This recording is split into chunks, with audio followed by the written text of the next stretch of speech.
Zagreb, Croatia, Kingdom of Croteam, 30 years of game dev royalty.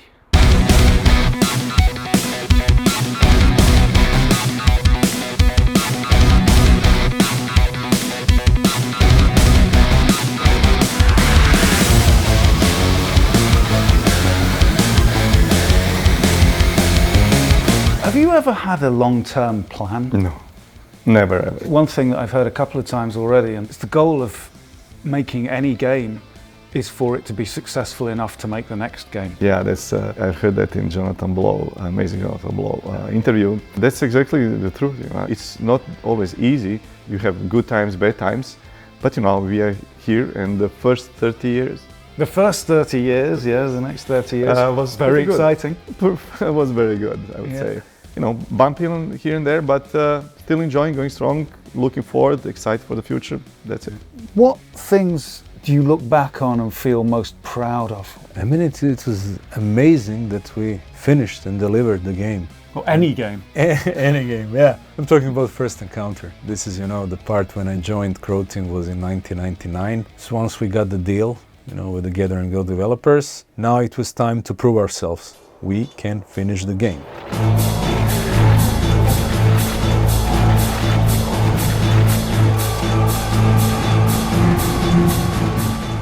High point of the first game from the Croteam point of view, but from the personal working with guys for like 40 or something years. So I know Dean from elementary school. We were very young and naive. We didn't even know what we are getting into. You don't know what you can't do at that age, right? Yeah, you don't know. Anyway. Yeah, it was. We will make a game, and it was never. We never even thought we could not do it. So we just need to make the engine, then tools, and then the game on top of it. And none of us knew how to do any of it, you know. And that I had the feeling we will make the best game in the world. I made the game, but I played it every day. I didn't want to play any other game more than I wanted to play our game. But at that time, at First Encounter, it was just like a rock band doing it all together, you know, making our first record. And I remember the last day before we delivered the final gold build. So we go to the living room and I turn on the speakers, we shut down the light, it was like a movie. We sat and we played the beginning of the game and the guys are like, we've done it. At that moment you don't know if it's going to be remembered, you know, but now 25 years later, you're pretty sure all they remember.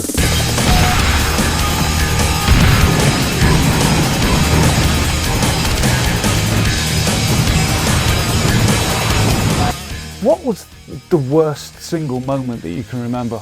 When our toilet in our brand new office got clogged. I think SEM 2, it wasn't from development point of view as we expected.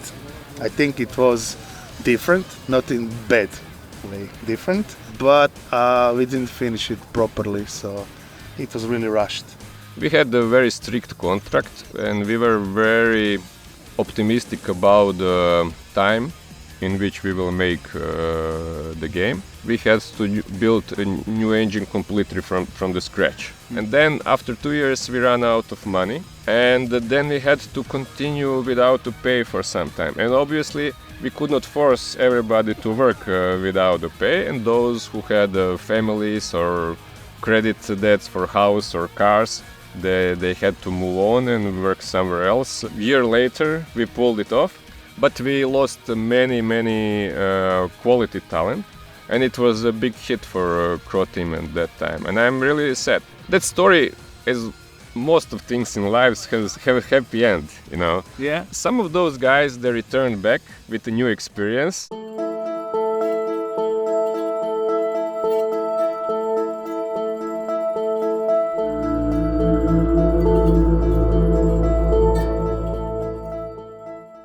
Okay, here. Actually, the story about the Talos is fun because it started as a Serious M4, and the people complained that we need to put maybe something else apart from fighting, and then we experimented with some stuff. I created puzzles and more complex puzzles. I created It was more fun to play. We knew we have something good in our hands. It became out of the scope of Serious M game, and then we created completely new game, and it went amazing. And then we really made two completely different games, which were all both very praised. So I'm very proud of that. Talos 1 came out and everyone was like, oh shit, that's Crow Team. Didn't know they could do a game like Yeah, that. it's like, no, you're kidding. Like the guys who made Serious Sam, like the brainless shooter of, Yeah, like, come on, they didn't make that. unbelievable, you know. No, that's like, and it was good marketing. But we didn't plan for it. We have more than just Serious Sam in us, right? First game, actually the first game that we made, I made solo before the Crow Team, was a puzzle game. Then we all went into making sport games, the Full of Glory, and that was our first game that we ever published. I've seen so much passion about Serious Sam games, but even like 5 times more about the Talos Principle. So it's life-changing. That game is pretty special in a way how it touches people. It's maybe more than a game. I don't know, I've seen thousands of comments like being the best game ever. It's strange. You don't see that even for Serious Sam. That's something very special about the Talos. Well, at least I can say for myself, I wasn't expecting this, but Crow Team has kind of megalomania. Now we have like a second IP, right?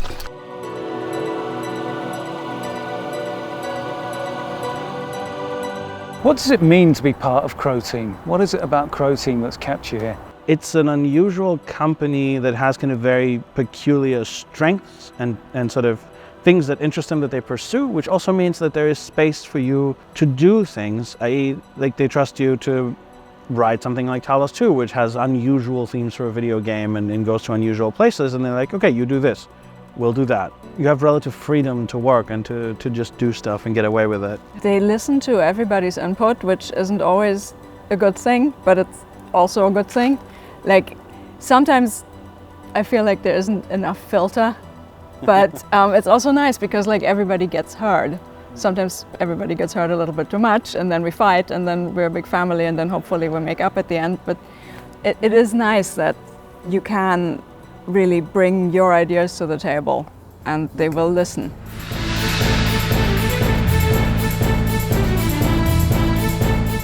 How do you view the impact and legacy of Crow Team on the wider games industry? I think that we do maybe, I don't know, awkward or unique titles. I hope that we have a certain flavor. We don't plan to. At the end, it ends up with something that is a little bit different.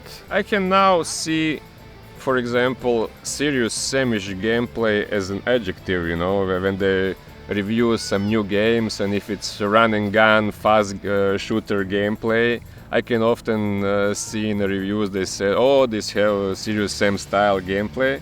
I'm very proud of that. When we were working on Talos Principle 1, it was the new game. So we had to show it to the world somehow. And we started visiting these gaming shows, Gamescom, E3, PAX. And that's when we first met face to face with our fans, but also the other developers. At that moment I thought, oh, we are unknown guys, we ship games, okay, people love our games. Turns out everybody knows Crow Team and Serious Sam. It was like, oh guys, you are my idols, oh. And there is a guy showing me, I have all your music on my phone. Why?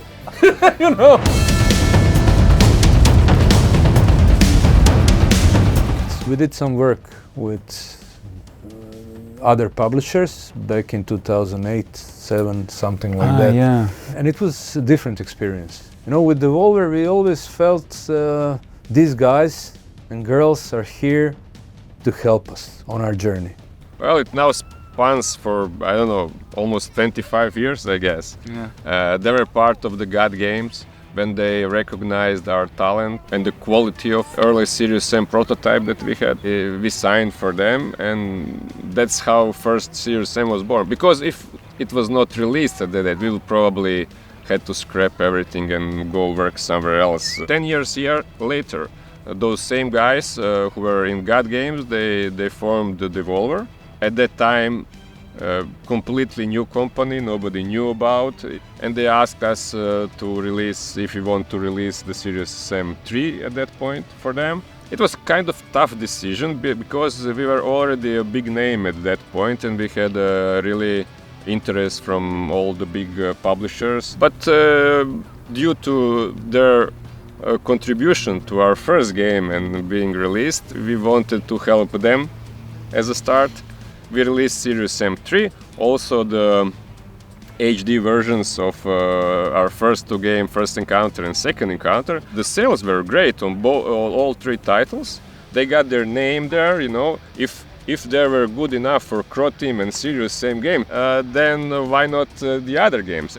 Maybe they could not sign some big team and big project, but they started signing the smaller projects, like indie projects, which started around that time to make a breakthrough into the gaming. Now they are mainly famous for those kinds of games, you know. Yeah. And but it all started with basically the three Serious Sam games that were released first for their label. Devolver wouldn't be here without you. Exactly, either. and we wouldn't probably be here where we are without them. So it's something very special to us, and we also feel that that's enjoyable when you can trust someone, and and he can trust you.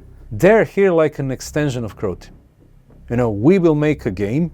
They trust us that we'll make a good game, and they will provide every tool available to them, you know, to make it happen, to make life easier for us. That's why we love being with Devolver. It's like family. We help each other.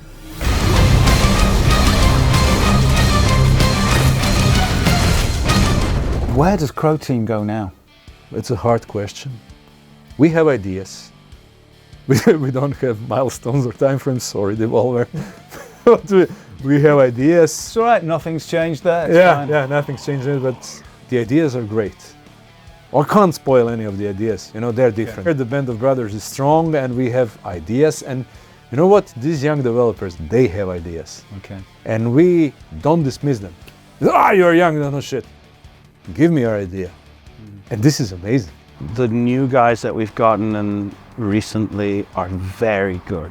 I'm really, really pleased with them. Like, they're doing such a good job. I don't know, I guess they grew up on Crow Team games, so they kind of understand the company. But they've done such a good job on Talos too. Does this include the guys who came in from Russia as well? Yeah, Siberian Mayhem. They're amazing. They're amazing. Siberian Mayhem was great, and their intuitive understanding of how to make games is just wonderful. That's what I'm looking forward to the most, right? Somebody to be able to elevate what we did and, you know, like maybe use our experience and stuff and then bring it to another level. But the new blood, the new spirit, well, maybe the same spirit but with the new flavor.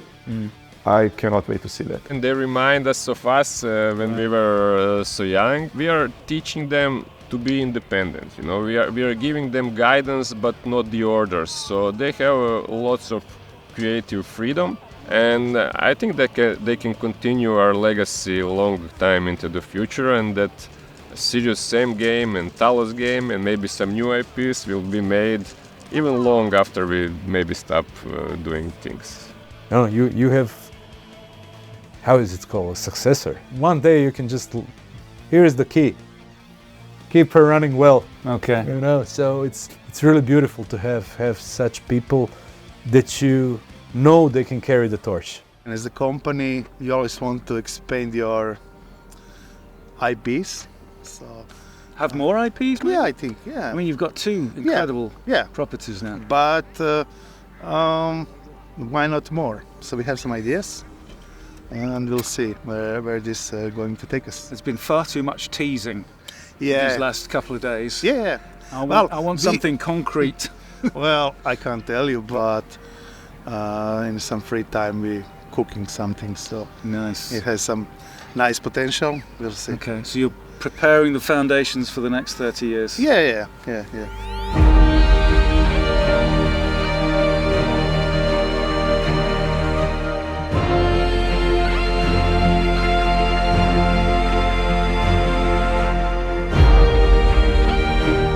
You can hardly find the words to express the gratitude and for how thankful we are for all of our people who played, enjoy our games, and all the messages, all the reviews that they post, and even in a really small amount of bad times that you have in your life, it's enough like half an hour of going to the Steam and reading through the comments of Serious Sam or especially Talos Principle, and it's like everything is erased in a second. Like you cannot imagine how much that means to someone who wants to make games. I hope that people will be able to feel the joy that we have while developing the games. Thank you. Thank all of our people for giving us opportunity to have this life. But you created the opportunity through creating the games. Well, it's like you get to the market, I don't know, bring your carrots. If nobody would buy them, I wouldn't be able to go back and forth. If people buy them, then it makes sense for me to go back and grow carrots again. Well, thank you all for buying Davil's carrots.